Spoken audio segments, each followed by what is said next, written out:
Hey guys, this is Clay from the Startup Takeoff, and in this video I'm going to talk about a book that every entrepreneur should read at the beginning of their business journey, and it's called Strengthsfinder 2.0. Really cool book. So the way it works is, oh yeah, can I have that one?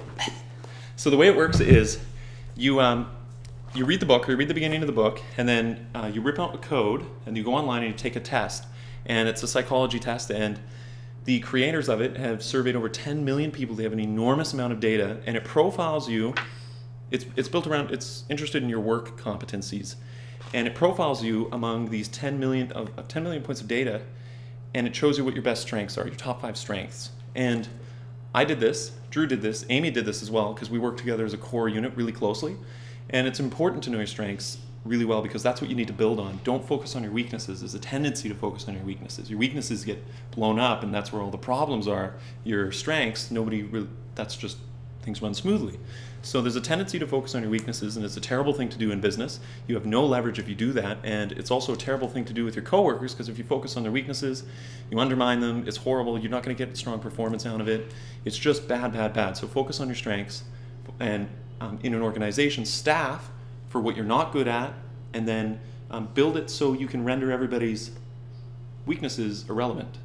Because of all the things in the world that you could be good at, we're only good at a few things, and we're mostly incompetent at pretty much everything. And anything specific or technical or knowledge-based that you want to do, you're going to start out knowing almost nothing. There's skill to almost every area and functional area of life, especially in business. And to know your strengths and build on them is so important. So I did this, and my top 5 were strategic, relator, learner, achiever, input. Everybody else, or Amy and Drew did them. Drew got harmony, activator, adaptability, restorative, includer. Amy got adaptability, communication, woo, harmony, empathy. 4 of these relate to social and communicate and being around people, and Amy makes an excellent customer service representative, and she handles vendor relationships. She's now the piece of middle management between all of our Odesk contractors. So she works really well in that role. And it also shows how we relate together, and how we organize our business in that sense. So we printed this out. We printed out all of our top 5, and then we had a meeting on it. We talked about how we could best function together, keeping into account what we're good at and what areas of the business should we be in ultimately. And the result, it's pretty interesting, because it gets you thinking about your business and what you do with your time from the perspective of building on your strengths, which I highly recommend.